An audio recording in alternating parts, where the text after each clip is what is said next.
Hey everyone, welcome back to Real Talk English. I'm Jake, here with my co-host and queen of online shopping, Nina. Oh wow, Jake, starting with flattery today. But I can't even deny it.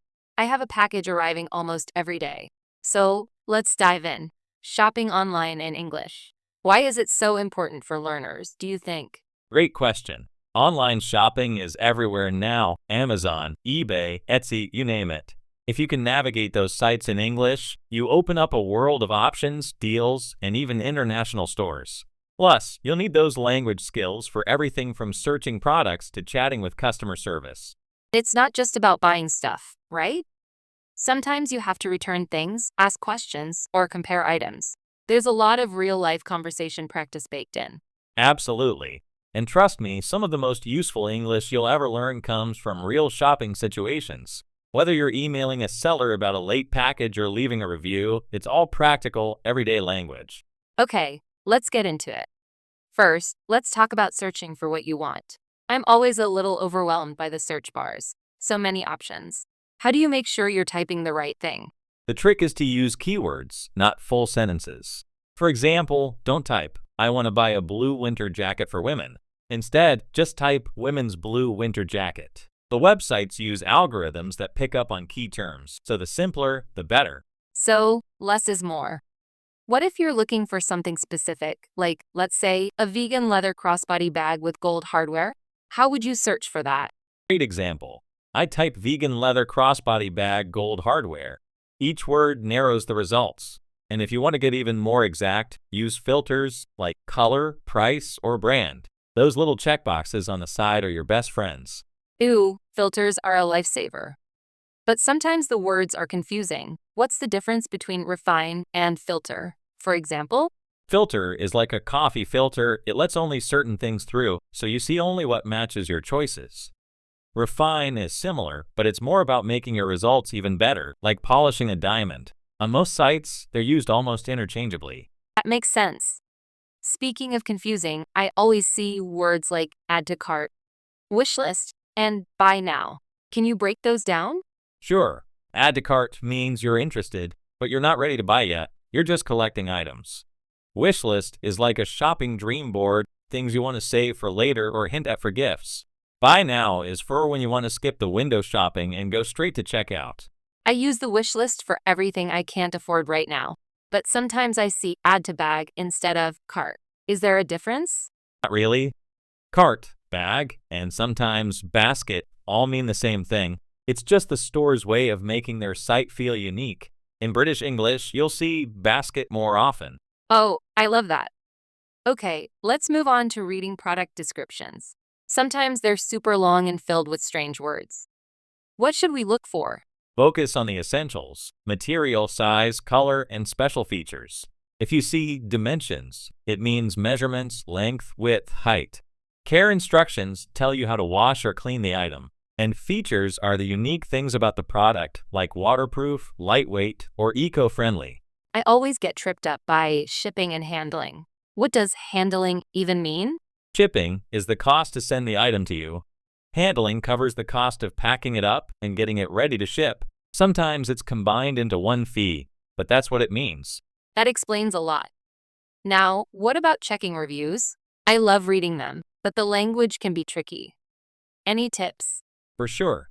Start by looking for star ratings. 5 stars is the best, 1 is the worst. Then scan for keywords like quality, fast shipping, or exactly as described. If a review says would buy again, that's usually a green flag. Watch out for words like poor, defective, or not as pictured. Those are red flags. Oh, definitely.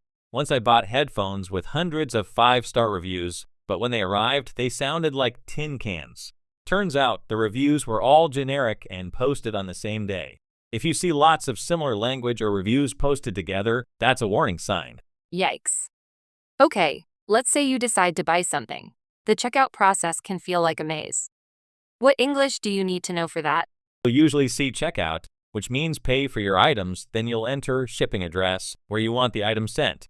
Billing address is the address connected to your credit card. Sometimes they're the same, sometimes not. Then you'll choose a payment method, credit card, PayPal, or other options. What's the difference between shipping address and delivery address? I see both sometimes. Great catch. Shipping address and delivery address are usually the same. They both mean where the item should go. Occasionally, a business will want to send you a bill at one address and the product to another, but for most shoppers, it's the same place. What about promo codes or coupons? I always look for those little boxes. Me too. Promo code or coupon code is a word or phrase you enter to get a discount. Sometimes you have to sign up for a newsletter or find it on a special page. Always look for that box before you pay. You might save a few bucks. Okay, so you've paid, now comes the waiting. What should you expect in terms of emails and notifications? Right after you buy, you'll get a confirmation email. This says the store received your order. When your item ships, you'll get a shipping confirmation with a tracking number. You can use that number to see where your package is, like a little detective following clues. I love tracking my packages. It's like watching a suspense movie. But what if something goes wrong? Maybe the item's late or damaged. How do you contact customer service? Most sites have a help or contact us page. You can usually choose live chat, email, or call us. If you write an email, be clear but polite. Start with hello, I have an issue with my order. Give your order number, describe the problem, and ask for a solution, like a refund or replacement. That's so helpful. And I always see returns policy. What should people look for there? Check the time limit, like return within 30 days. See if you need to pay for return shipping and whether you'll get a full refund or store credit. Restocking fee means they might charge you to put the item back on their shelves. Restocking fee. That's sneaky.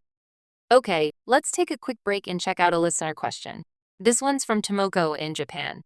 She writes, I often see estimated delivery, 5 to 7 business days. What does business days mean? Great question, Tomoko. Business days means Monday to Friday, not including weekends or holidays.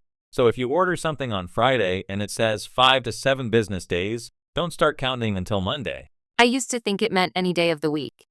Thanks for clearing that up. Now, let's lighten things up with a language fail. Jake, have you ever made a funny mistake while shopping online?